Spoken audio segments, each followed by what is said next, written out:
नमस्कार, मी आमिर गद्रे. तुम्ही पाहता न्यूज 18 लोकमत. मंडळी, खरं तर राज्यभरात पावसानं धुमाकूळ घातल्याने पहिली बातमी आपण नाशिकमधून बघूया. नाशिक शहरासह जिल्ह्यामध्ये मुसळधार पाऊस सुरू झाला, त्यामुळे गोदावरीला प्रचंड पूर आलाय. नाशिकमधील वेगवेगळ्या धरणातून मोठ्या प्रमाणात पाण्याचा सध्या विसर्ग केला जातो, त्यामुळे नदीकाठच्या सगळ्या भागांमध्ये पाणी शिरलेलं आहे. आमचे प्रतिनिधी लक्ष्मण घाटोळ सध्या आपल्यासोबत आहेत, त्यांच्याकडे जाऊया. लक्ष्मण, नाशिकमध्ये सध्याची काय परिस्थिती आहे? कारण राज्यभरातच एकंदरीत सगळीकडे धुमाकूळ बघायला मिळतोय पावसाचा. अमित, नाशिकमध्ये काल 9 वाजेपासून रात्री 9 वाजेपासून मुसळधार पाऊस पडतोय. विशेषतः नाशिक शहर आणि नाशिकच्या गंगापूर धरणाच्या पाणलोट क्षेत्रात देखील हा मुसळधार पाऊस पडतोय आणि त्यामुळे गंगापूर धरणातून मोठ्या प्रमाणात पाण्याचा विसर्ग जो आहे तो केला जातोय आणि त्यामुळे नाशिकची गोदावरी नदी जी आहे ती अशा पद्धतीनं दुथडी भरून वाहताना आपल्याला पाहायला मिळते आणि त्यामुळे गोदा काठावर असलेले सगळे मंदिरं जे आहे ते पाण्याखाली गेलेले आहे. नाशिकच्या गोदा काठावर असलेलं रामकुंड, लक्ष्मणकुंड, सीताकुंड हे सगळेच कुंड पाण्याखाली गेलेले आहेत. जी गांधी ज्योत आहे ती देखील जवळपास निम्म्यापेक्षा जास्त बुडालेली आहे. मात्र यामध्ये एक सगळ्यात महत्त्वाचं म्हणजे नाशिकच्या पुराचं मापदंड, गोदावरी नदीच्या पुराचं मापदंड ज्या दुतोंड्या मारुतीला ओळखलं जातो, तो दुतोंड्या मारुती पूर्णतः या पुराच्या पाण्यामध्ये बुडालेला आहे. ज्यावेळेला हा दुतोंड्या मारुती पूर्णतः बुडतो त्यावेळेला नाशिकच्या गोदावरी नदीला महापूर आलेला आहे अशा प्रकारची माहिती आहे आणि त्याच स्वरूपाची माहिती समजली जाते. ज्यावेळेला हा दुतोंड्या मारुती जो आता आपल्याला स्क्रीनवरती दृश्यांमध्ये दिसतोय, तो दुतोंड्या मारुती ज्यावेळेला पूर्णतः बुडतो त्यावेळेला नाशिकच्या गोदावरी नदीला महापूर आलाय असं समजलं जातं, असं मानलं जातं आणि तेच सगळं दृश्य आपल्याला या ठिकाणी पाहायला मिळतंय. गोदा काठावरची सगळी मंदिरं पाण्याखाली गेलेली आहे, ज्यामध्ये सिद्ध पाताळेश्वराचं मंदिर आहे, देवमामलेदाराचं मंदिर आहे, सिंहस्थ कुंभमेळा मंदिर आहे. हे सगळे मंदिरं पूर्णतः पाण्याखाली गेलेले आहे. या सगळ्या मंदिरांना पुराच्या पाण्यानं वेढा दिलेला आहे. समोर दिसणारी नारोशंकराची जी घंटा आहे ती देखील पूर्णतः पाण्याखाली गेलेली आहे आणि त्यामुळे एकूण जर आपण बघितलं तर नाशिकमध्ये पुराच्या पावसानं कशा पद्धतीनं थैमान घातलंय हे आपल्याला या दृश्यांमधून दिसतंय.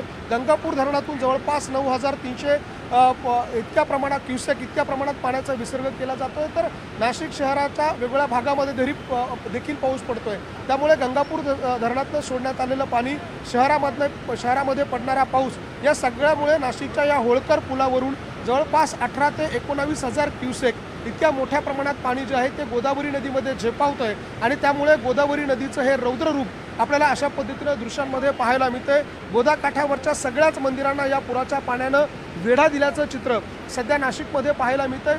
महत्त्वाचं म्हणजे दुतोंड्या मारुती यंदाच्या हंगामामध्ये पहिल्यांदा अशा पद्धतीनं पूर्णतः बुडालेला आहे. पूर्णतः पुराच्या पाण्यामध्ये तो आता दिसेनासा झालेला आहे. त्यामुळे नाशिकच्या गोदावरी नदीमध्ये अशा पद्धतीनं महापूर आल्याचं आपल्याला दृश्यांमध्ये पाहायला मिळतं. एकूण जर अमित आपण बघितलं तर काल रात्रीपासून हा पाऊस जो आहे तो सुरू आहे आणि त्यामुळे काल रात्री 9 वाजेपासून सुरू असलेला पाऊस आज दुपारी साधारणतः 4 वाजेपर्यंत आतापर्यंत हा पाऊस सुरू होता. मात्र आता हा पाऊस कुठेतरी कमी जरी झाला असला तरी नाशिकच्या गोदावरीमधील पुराची परिस्थिती, त्यामुळे पाण्याची पातळी कधी कमी होते हे पाहणं महत्त्वाचं असेल. धन्यवाद या सगळ्या सविस्तर माहितीसाठी.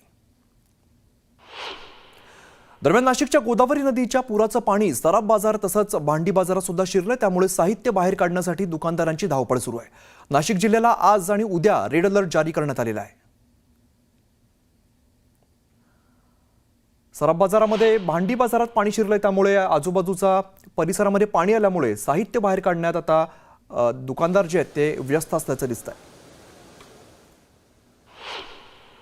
नाशिक शहरासह जिल्ह्यात पडणाऱ्या मुसळधार पावसाने गोदावरी नदीच्या पाणी पातळीमध्ये वाढ होताना पाहायला मिळते. गंगापूर धरणातून केला जाणारा विसर्ग आणि शहरात पडणाऱ्या पावसामुळे गोदावरी नदीने आता इशारा पातळी ओलांडलेली आहे आणि त्यानंतर गोदावरीच्या पाणी पातळीत वाढ होताना पाहायला मिळते.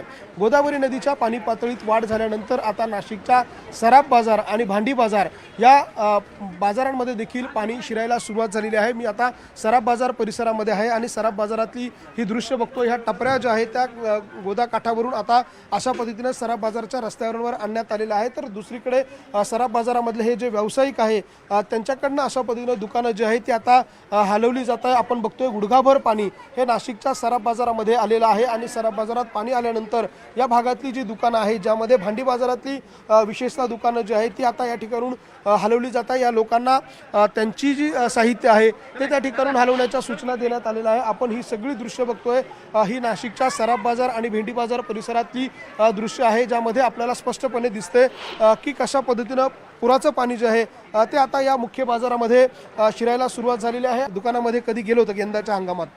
2019 साली लास्ट टाइम पाणी आलं होतं, तेव्हा 1.5 फ्लोअर पाणी होतं आणि तेव्हा 5 दिवस पाणी होतं बाजारामध्ये. 2019 नंतर नदीचं पात्र खोल केलं आणि पाण्याचं नियोजन चांगलं असल्याप्रमाणे ते पाणी बाजारात घुसलं नव्हतं. पण आत्ता शेवट जो पाऊस खूप झाला त्याचं आज बाजारात पाणी घुसलेलं आहे. सगळ्या नागरिकांना आता महानगरपालिकेने देखील सूचना दिलेल्या आहे की आपलं सामान साहित्य जे आहे ते आपण या ठिकाणून सुरक्षित ठिकाणी हलवावं. त्यामुळे आता या नागरिकांनी देखील व्यावसायिकांनी देखील आपलं साहित्य सामान काढायला सुरुवात केलेली आहे. व्हिडिओ जर्नलिस्ट हेमंत बागुलसह लक्ष्मण घाटोळ, न्यूज 18 लोकमत, सराफ बाजार, नाशिक.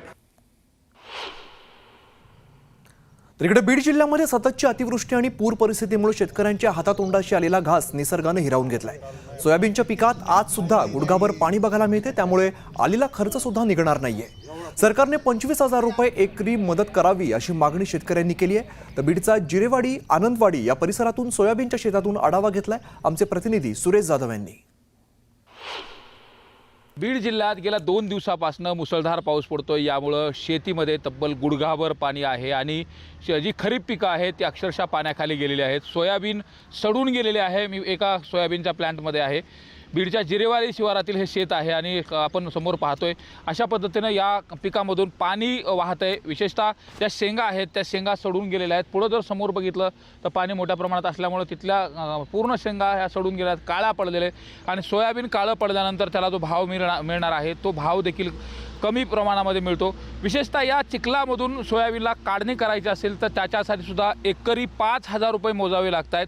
आणि त्यानंतर हे काढलेलं सोयाबीन याला भाव किती मिळणार आणि शेतकऱ्यांच्या पदरात काय पडणार यासह अनेक प्रश्न उपस्थित होतात. विशेषतः समोर जर बघितलं तर या सोयाबीनच्या पिकाच्या खालच्या मुळ्या सोडून गेल्यामुळं आता हे सोयाबीन खाली पडलं आणि पडल्यानंतर ज्या शेंगा आहेत आणि असाच जर आणखी 2-3 दिवस पाऊस लागून राहिला तर या शेंगा या झाडावरतीच उगून येऊ शकतात, त्याला कर येऊ शकतात. त्यामुळे पूर्णतः हे सोयाबीन पीक हे वाया गेलेलं आहे. कधीपासून हे पाणी आहे आणि काय काय नुकसान झालंय? एक 5 ते 6 दिवस झालंय पाणी कंटिन्यू शेतामध्ये आहे. ते सोयाबीन जरी काढायचं म्हणलं तर एकरी 5 ते 7,000 रुपये खर्च येतोय. पण ते सोयाबीन काढण्यासारखं पण नाही राहिलं. तरी शेतकरी काय बोलतोय की नको हे काढून काहीतरी करावं. त्याच्यामुळे शेतकऱ्याची दसरा आणि दिवाळी ही हालाकीची जाणार आहे. सरकारनं कमीत कमी 20,000 ते 25,000 रुपये एकरी भरपाई दिली पाहिजे सोयाबीनवाल्यांना, तर सोयाबीनमध्ये परवडण नाही. तर शेतकऱ्याचा जे खर्च झाला आहे तो सगळं नाही निघणार ह्या सोयाबीनमधून. आणि सोयाबीनचे असं झाले की सगळी काळी पडली आणि ते अजून 2 दिवस जर पाऊस राहिला तर ती झाडावरच उगून येण्याची परिस्थिती ती सोयाबीनची आहे. आपण पाहतोय अत्यंत बिकट परिस्थिती आहे. विशेषतः ही जी सोयाबीन आहे हे झाडावरती जर उगून आली तर शेतकऱ्याचं प्रचंड नुकसान होणार आहे.